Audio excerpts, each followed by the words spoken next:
제가 올 봄에 모 대학교 학생분한테 땅을 선물 받았어요.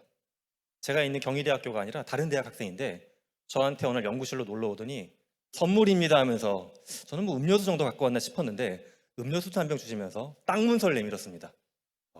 순간 기쁨을 참을 수가 없더라고요. 네, 입이 쫙 찢어졌습니다. 땅의 크기도 꽤 컸습니다. 77평. 도대체 이 땅에서는 어떤 일들이 발생을 하고 있을까? 저는 아직까지 저한테 선물해 주신 땅 77평이 무언가 하고 있지는 않은데 이 땅 77평 말고 다른 많은 땅에는 저를 제외한 500명 정도의 20대 청년들이 살아가고 있습니다. 원래 그 땅의 처음의 모습은 전혀 개척이 안 된 그냥 숲과 평지와 강이 흐르는 그런 땅이었어요. 근데 각자 구획을 나눠 가진 다음에 살아보자. 각자의 마음대로 이거를 해본 겁니다. 이 땅이 현재 발생되고 있는 일들을 봤더니 이런 것들이 현재 관찰이 되고 있습니다. 왼쪽 위에 있는 카페입니다. 카페를 만든 사람이 있더라고요. 보통 뭐 저도 그렇지만 주변에 보게 되면 카페가 굉장히 힘든 일이긴 한데 이제 뭐 은퇴하고 카페나 해볼까? 이런 식의 말들을 하신 분들이 있죠. 그런 것처럼 본인이 평소에 꿈꿨던 마치 수도권에 있는 그런 좀 뭐야 인더스트리얼 느낌의 카페를 만드신 분도 있고요. 또 오른쪽 위에 있는 이 거주자분은 상점을 만들었습니다. 상점가. 약간 평평한 마치 아울렛 스타일의 평평한 상점가를 만든 분이 있고요. 카페하고 상점은 제가 봤을 때는 나쁘진 않지만 상상 가능한 범주 안에 들어왔습니다. 근데 왼쪽 아래부터가 제 상상에서 약간 벗어나기 시작했어요. 왼쪽 아래 어떤 공간일까요? 여러분들이 주로 주말에 가서 헌금도 하시고 이런 공간이죠. 기도도 하시고 교회입니다. 예배당을 만든 분이 나타났어요. 여기서 실제 종교 활동을 한다고 합니다. 여기까지도 그럴 수 있다 싶었는데 제가 가장 충격을 받은 공간이 오른쪽 아래에 있는 공간입니다.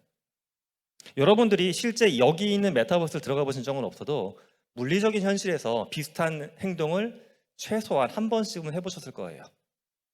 자, 산이 있고요. 산에 이렇게 올라가게 되면 산에 뭔가 밥그릇을 엎어놓은 것 같은 동그란 무언가가 있습니다. 무덤이에요. 그럼 여기 도대체 무덤이 왜 필요할까요? 이 무덤만 갖고 우리가 여러 가지 생각을 해볼 수가 있습니다.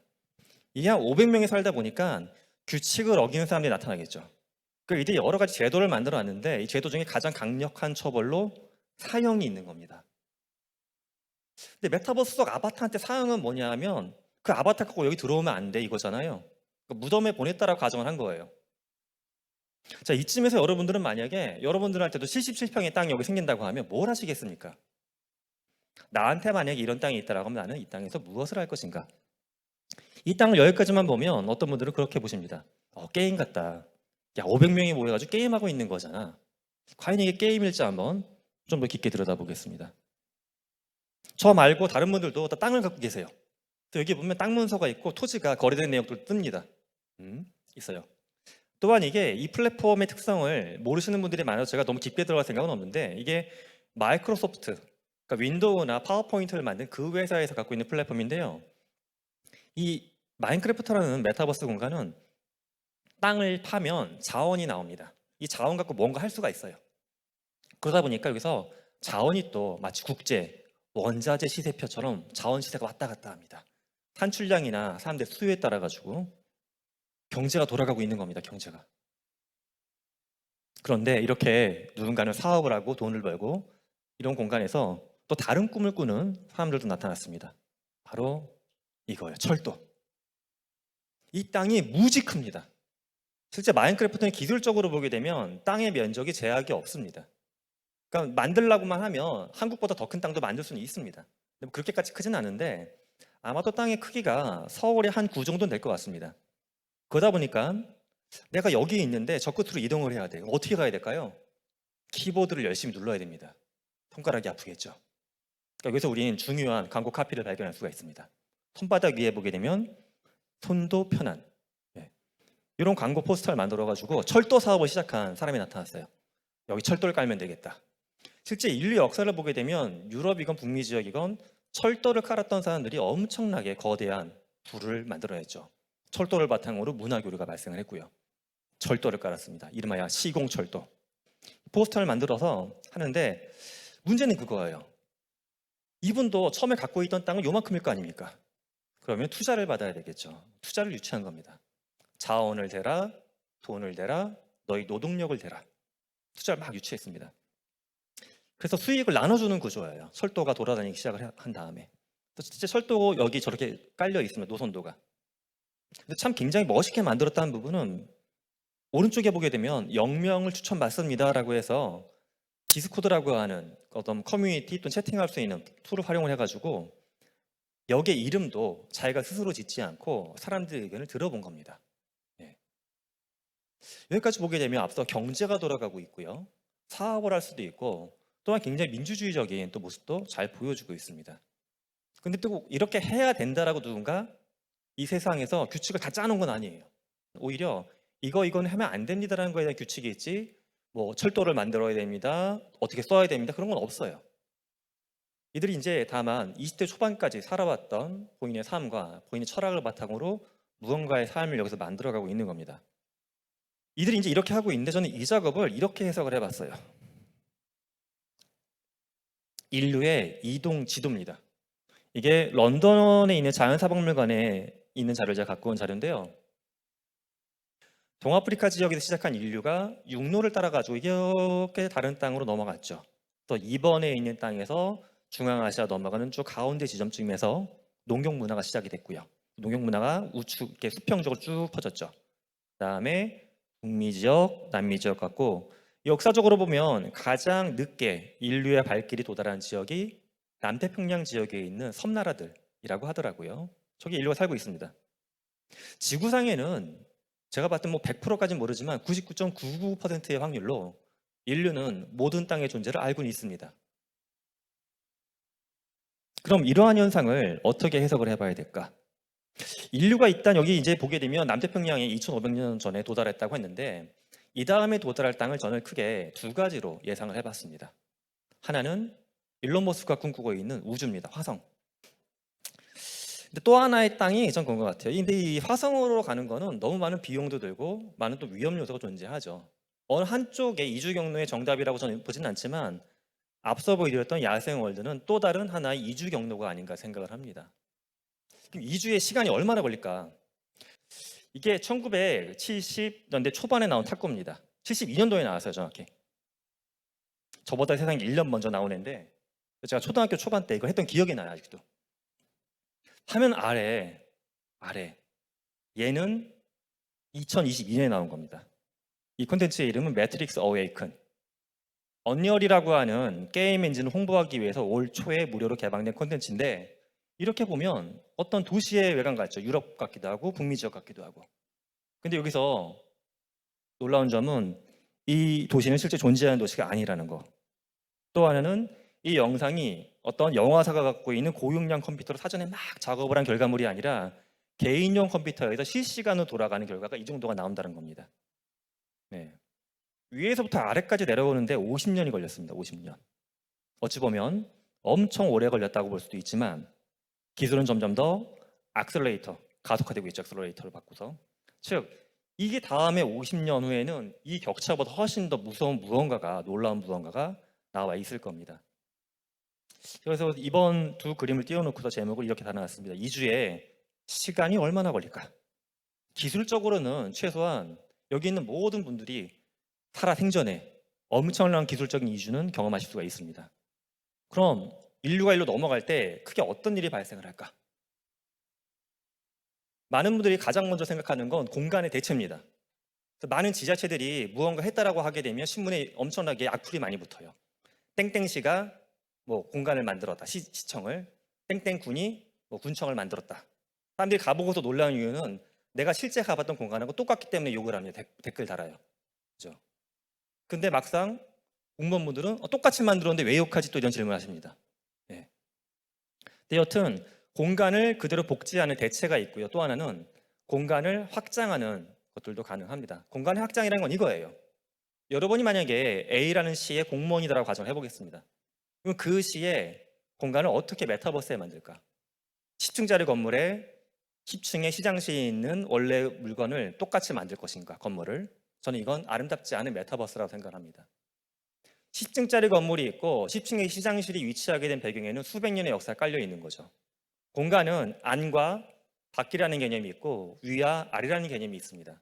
가장 안에 가장 높은 공간에 권력자의 방인 시장님 방이 있는 겁니다.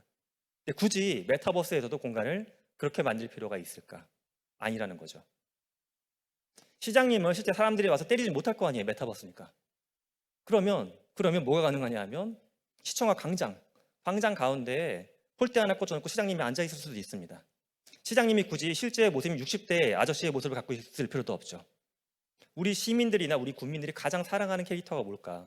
그 모습으로 거기서 사람들을 만나도 충분히 멋진 경험이 되는 겁니다.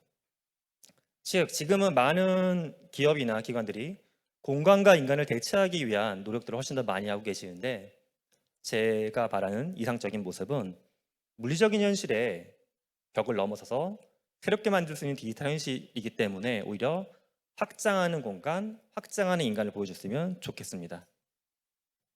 자, 이쯤까지 얘기 들었을 때 여러분들은 혹시 이런 질문했을 때 어떻게 판단하실지 한번 보겠습니다. 여러분들한테 만약 영화 매트릭스처럼 누군가가 이런 제안을 하는 거예요. 당신한테 어떤 기계를 연결해 줄 건데, 이 기계를 연결받는 순간 첫 번째 조건이 뭐냐면 이 기계가 연결됐다는 걸 몰라요. 하겠다고는 내가 얘기했지만 그 순간 그 기억이 지워져서 모릅니다. 근데 이 기계는 뭘 해주는 거냐 하면 내가 원하는 가장 행복한 삶의 경험을 나한테 전달해주는 기계예요. 한 가지 단서가 더 붙습니다. 이 기계는 한번 들어가면 벗어나기는 어렵다라고 보는 겁니다.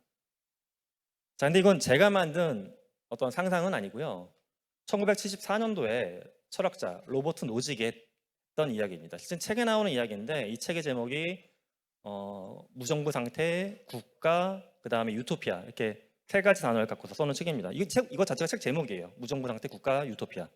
이 책을 보면 이렇게 기계가 나와요. 상상을 바탕으로 행복하게 살 수 있는 기계. 그때는 74년도니까 이런 것과 관련된 원천 기술은 거의 없을 때입니다. 철학자의 상상만 갖고 써놓은 기계예요. 근데 흥미롭게도 2014년도에 미국의 또 다른 철학자 댄 마이저스가 이것과 관련된 설문을 대규모로 합니다. 사람들한테 물어봤어요. 이 기계 쓸지 안 쓸지. 그랬더니 84%가 노직의 제안, 즉 이 기계에 나를 플러그인 시키는 걸 안 하겠다라고 했다는 거예요. 그럼 여기서 질문을 해볼 필요가 있죠. 여러분들 행복하기 위해 사십니까? 불행하기 위해 사십니까? 행복하기 위해 살죠. 예. 행복하기 위해 사는데 이 기계는 분명히 단서가 있었잖아요. 딱 꽂는 순간 내가 원하는 모든 행복을 전달해준다. 근데도 대부분 안 꽂겠다고 한 겁니다. 아마도 몇 가지 이유가 있을 거예요. 왠지 미덥지 못하다 이 기계가. 뭐가 술수가 있을 수도 있다, 볼 수도 있고, 어떤 분들은 또 행복은 행복이지만 이 플러그를 통한 행복이 아닌데 내가 원했던 건 나는 플러그 바깥 행복을 원하는데 이것도 있고요. 또 어떤 분은 좀 더 관계적으로 보셨을 수도 있어요. 이게 꼭 꽂아서 나만 행복해지면 뭐 할까? 내 가족들하고의 삶은 실제 삶은 달라질 것 같은데 이런 생각하실 수도 있고 다양한 이유가 있을 겁니다. 또는 어떤 분들은 실제 물리적인 현실 속에서는 플러그인을 할 수 없는 분들, 실제 메타버스를 현재 어떤 인구층이 가장 많이 만들고 있냐 하면 통계적으로 이렇습니다. 80%의 비장애인들이 메타버스 개발자가 되고 있어요. 기획부터 개발까지. 그 다음에 메타버스 개발을 하는 분들의 80%는 역시 남자입니다. 그 다음에 인종적으로 보게 되면 55%가 백인들이에요. 즉 한 문장으로 보게 되면 비장애인, 백인, 남성들이 메타버스를 압도적으로 크게 빌드업하고 있는 겁니다. 그러니까 여기서 배제되는 분들이 많이 있겠죠. 장애인들을 위한 접속할 수 있는 공간, 노년층을 위한 공간, 또는 망이나 기계의 속도가 굉장히 안 좋은 지역에 사는 분들을 위한 메타버스는 아직까지는 잘 보이지가 않습니다. 즉 어떤 분들은 현실에서는 플러그인을 할 수 없는, 하지 않는 게 아니라 할 수 없는 분들도 꽤 많이 있다는 겁니다. 제가 올 초에 냈던 단편 소설집에 나온 짧은 소설 이야기를 드리면서 마무리해볼까 합니다. 이 소설의 이름은 어나더 월드. 제가 어렸을 때 굉장히 좋아했던 게임의 이름을 그대로 차용해서 만든 짧은 초단편 소설인데 이 소설을 보면 제가 실명으로 등장합니다. 어떤 상황이냐 하면 어떤 MMORPG 서버에 제가 갖고 있는 의식을 옮길 수가 있게 되는 서비스가 개발이 됩니다. 여기 설정은 이런 거예요. 많은 철학이나 종교에서는 인간을 영혼이 있는 존재로 바라보고 있습니다. 영혼이 있다고 가정했을 때는 영혼은 디지털라이즈가 안 되기 때문에 기계의 복제가 안 된다고 볼 수가 있겠죠. 하지만 과학적으로는 아직까지 영혼의 존재가 증명이 안 됐기 때문에 그냥 철저히 과학자적인 시각으로 뇌에 있는 많은 시도를 옮기게 되면 나처럼 사고하는 무언가가 등장할 것이다라고 가정한 겁니다. 그걸 넣었어요. 여기다가 넣어서 이 속에서 살아가는 겁니다. 근데 이 살아가면서 제가 이제 맡은 역할이 이 사막에 있는 상점 주인을 하고 있어요. 물약도 만들어서 팔고 방어구도 고쳐주고 MMORPG 세계에서 돈을 벌겠죠. 돈을 벌면 이게 암호화폐니까 그 중에 일부는 기부하고 일부는 가족들의 생활비로 제가 보내주는 거 현실화폐로 교환을 해가지고 이렇게 죽어서도 일을 하고 있네요 제가. 네. 이런 삶을 제가 가정한 소설인데 앞에서 이야기했던 로버트 노직의 가정보다는 어떻게 보면 조금 더 현실적인 가정이죠. 여러분이 죽은 후에 남겨질 이들과 뭔가 연결되는 거, 그들을 도와줄 수 있는 거, 그런 메타버스가 나오게 되면 또 다른 질문. 그때도 플러그인을 안 하실 건지, 또는 그때는 플러그인 하실 건지 이런 질문들을 품어보시면 어떨까 합니다. 예, 제가 준비한 이야기는 여기까지였습니다. 감사합니다.